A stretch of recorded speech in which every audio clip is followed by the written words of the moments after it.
Hey everybody, Nick Espinoza, your Chief Security Fanatic here, and today we're going to do a bit of a deep dive into facial recognition, specifically the issues of racism. We're going to break this down. I'm going to explain this because, quite frankly, the racism is unintentional, but it's still kind of there. Now, what's bringing this up is essentially the backdrop of Rite Aid. If you didn't hear in the news lately, Rite Aid was using facial recognition systems to identify shoppers that were previously deemed quote unquote likely to engage in things like shoplifting, but they were doing this without customer consent, and it was misidentifying people.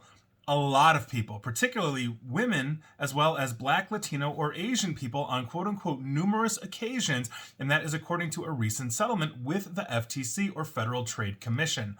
Now, as part of that settlement, Rite Aid has been forbidden from deploying facial recognition technology in its stores for 5 years, and the FTC said in their court complaint in federal court that Rite Aid used facial recognition technology in hundreds of stores between October of 2012 through July of 2020 to identify shoppers, and I quote, "It had previously deemed likely to engage in shoplifting or other criminal behavior," end quote.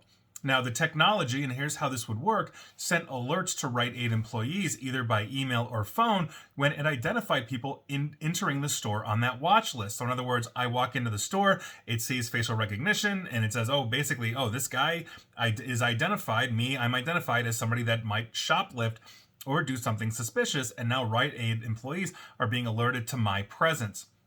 The FTC also said in their complaint that store employees would then put those people under increased surveillance. Obviously, if their employees are being warned that they are a threat, they might actually ban them from making purchases or even accuse them, oftentimes in front of friends, family, or other customers, of previously committing crimes. Meaning the reliance on the technology by the employees is basically one of complete trust in the alert that they're getting from facial recognition. Meaning I absolutely am that criminal, even though I've, let's say, never shopped in a Rite Aid before. And here in Chicago, we don't have Rite Aid because our headquarters is Walgreens, and so Walgreens is everywhere with a little bit of CVS.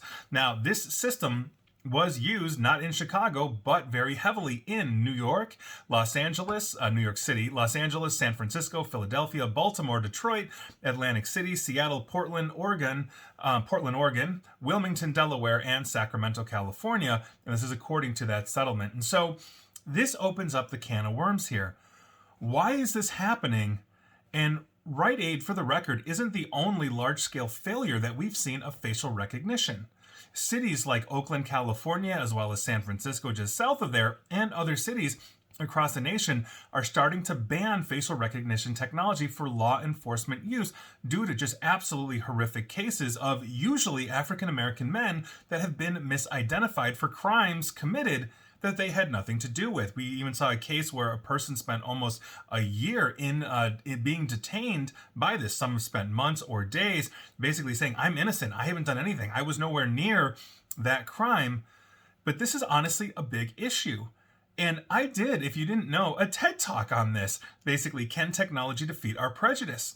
Now, it comes to essentially this. It's not how these facial recognition systems AI are created, but it's actually who's creating it, and therefore who is being tested on it.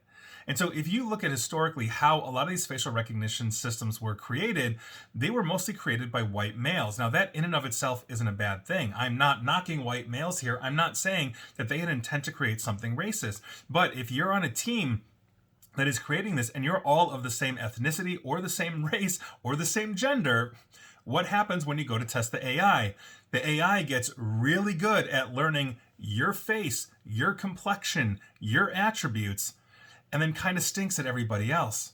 Now, a really good example of this is an actual test that MIT did a few years back by essentially having an AI recognize 10,000 mugshots from a mugshot database of convicted felons.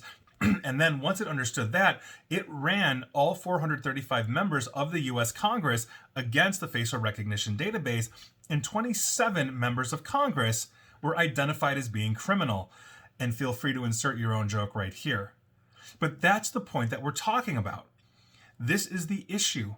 And so the way we combat these issues, the way we fix the Rite Aid situations, is that we have to make sure that the development and the testing size encompasses basically all ethnicities, all skin colors, all genders, etc., etc., etc., in order to make sure that it is proper and it is accurate. And until that happens, we're going to continue to get essentially well-meaning people creating something to potentially help the world, but essentially having that technology be blind to certain aspects of it, which includes large portions of the population. And so that's essentially what's happening here. It's really that simple. And until that gets honed out, until that gets straightened out, we've got a problem, because if law enforcement is using this, we're going to continue to get false identification.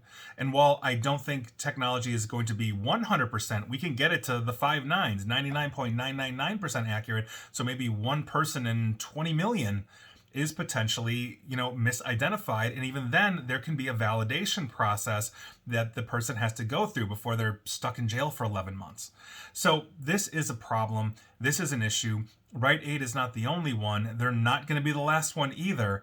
But understand systemically the problem that we have with facial recognition technology and the, like I said, unintended, non-intentional racism that it's essentially bringing, not to mention genderism, I guess, as well, that if that's the right term. So there you go. I'd love to hear your thoughts on that, but that's essentially what's happening, and we really need to fix that. And please like, share, follow me here on facial recognition on Facebook, where you will be in facial recognition, because they're one of the largest ones that do that, as well as LinkedIn as well. And please feel free to subscribe to me at YouTube. And as always, stay safe, stay online, and please attempt to stay private. Thanks, everybody.